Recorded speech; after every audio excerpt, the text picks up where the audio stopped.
Hello everyone, welcome to Sharmistha cooks. আশা করি ভালো আছেন। শীত বেশ জমিয়েই পড়েছে, আর আমার আজকের রেসিপি হলো শীতকালের তেলকই। তেলকই রান্না আমরা সকলেই জানি। আমার আগে একটা ভিডিও আপলোডও করা আছে তেলকই, আপনারা একটু স্ক্রল করে দেখবেন। আর শীতকালে আমি কীভাবে তেলকই রান্না করি ফুলকপি দিয়ে, সেটাই আজকে আপনাদের সাথে শেয়ার করব। আমি এই তেলকই রান্নায় ফুলকপি আর কড়াইশুঁটি দিয়েছি, যেটা শীতকালের খুবই উপাদেয় একটি সবজি, এবং সেটাকেই আমি কই মাছ রান্নায় কাজে লাগিয়েছি। তাহলে আর দেরি না করে চলে আসুন, দেখিয়ে দিই শীতকালের তেলকই আমি কিভাবে রান্না করছি।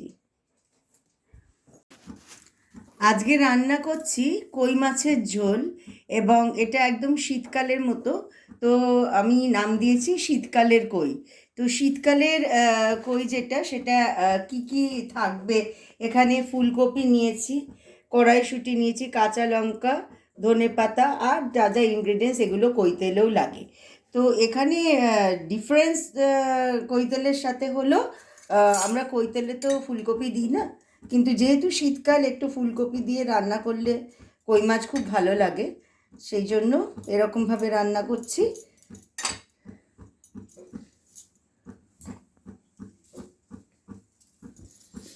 হলুদ আর নুন ভালো করে মাখিয়ে নেব, সব কটা কই মাছের গায়ে ভালো করে হলুদ নুন মাখিয়ে নেব। আর এই কই মাছগুলো একদম জ্যান্ত ছিল, সেই জন্য টেস্ট খুবই সুন্দর হবে আশা করা যায়। এবার সর্ষের তেল দিয়ে দিয়েছি। বাঙালির কই মাছের যে কোনো রান্না, কই তেল হোক বা যেরকমভাবে এখন করছি, সর্ষের তেল ছাড়া কিন্তু কখনোই সেটা হয় না। সর্ষের তেলের একটা সুন্দর টেস্ট এবং ঝাঁঝ আছে, যেটা অন্য তেলে হয় না। দেখো,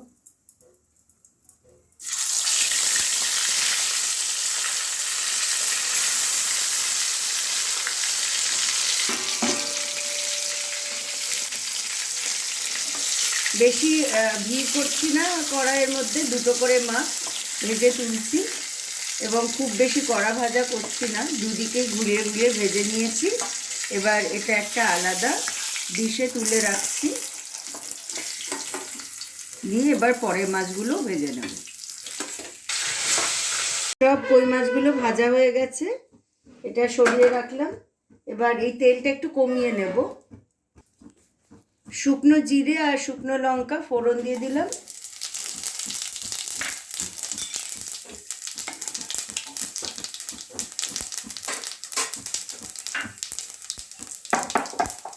আর ফুলকপিগুলো এরকম ফ্লোরেক্স করে কেটে নেওয়া হয়েছে, এগুলো দিয়ে দিচ্ছি।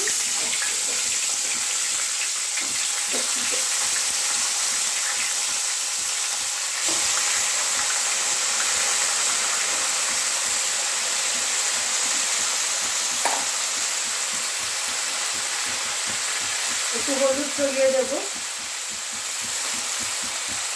একটু লবণও দিয়ে দেবো যাতে তাড়াতাড়ি নরম হয়। ফুলকপিগুলো একটু ভালো করে ভেজে নেব, যে তেলে মাছ ভাজা হচ্ছে ওই তেলেই, এবং একটা কড়াই রান্না হয়ে যাবে।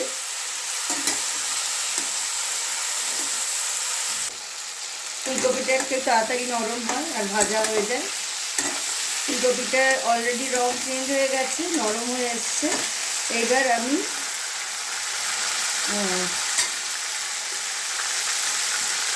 এখানে আদা বাটা, আদা বাটাটা দিয়ে দিলাম।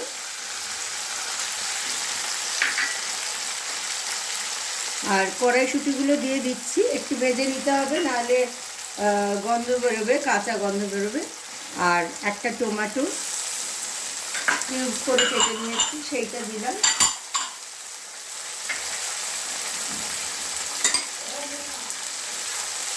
আর 3-4টে কাঁচা লঙ্কা দিয়ে দিলাম, একটু মাঝখান থেকে চিড়ে নিয়েছি কাঁচা লঙ্কাগুলো।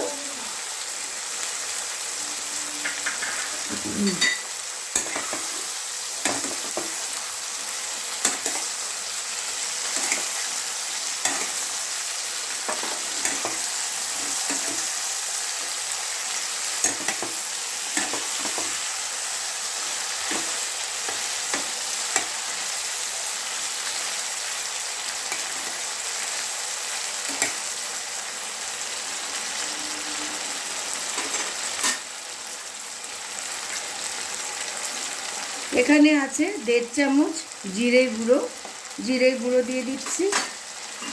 এখানে আছে 1 চামচ ধনের গুঁড়ো দিয়ে দিলাম, আর ওখানে একটা হলুদ অ্যাড করলাম, আর শুকনো লঙ্কার গুঁড়ো আছে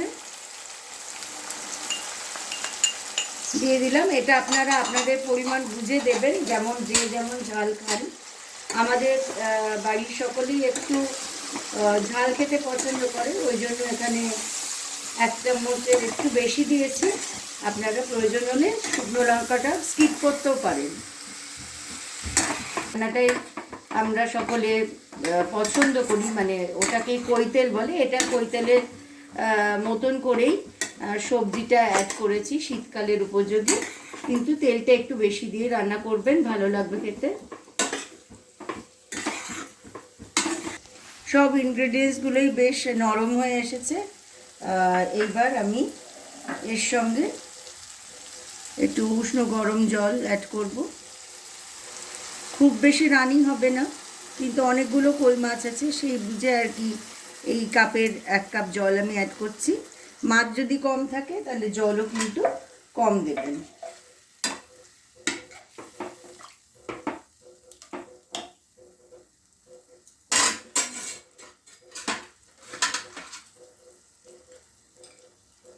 সামান্য একটু লবণ আরও অ্যাড করলাম।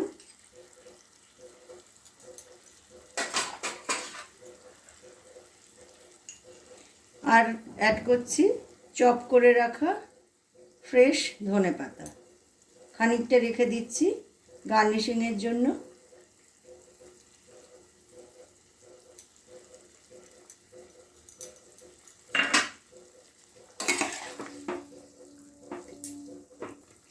এখন কিন্তু আমি মাছ অ্যাড করছি না, এইভাবে এটা রান্না হবে। আমি 5 মিনিট বাদে তারপর মাছটা অ্যাড করব। আর ফ্লেমটা কমিয়ে দিচ্ছি, ফ্লেমটা সিমে থাকবে। এইভাবে এখন এটা 5 মিনিট রান্না হবে। 5 মিনিট বাদে ফিরে এলাম। এবার আমি ঢাকনাটা খুলছি, এতক্ষণে হয়ে যাওয়া উচিত। অনেকটাই হয়ে গেছে। এবার আমি মাছগুলো ছেড়ে দেবো।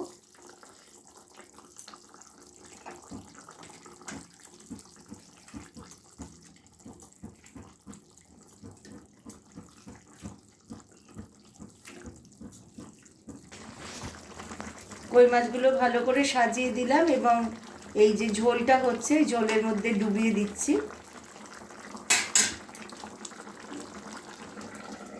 লিডটা দিয়ে দিলাম। এই রকমভাবে আরও 5 মিনিট এটা রান্না হবে, তারপর আবার ফিরে আসব।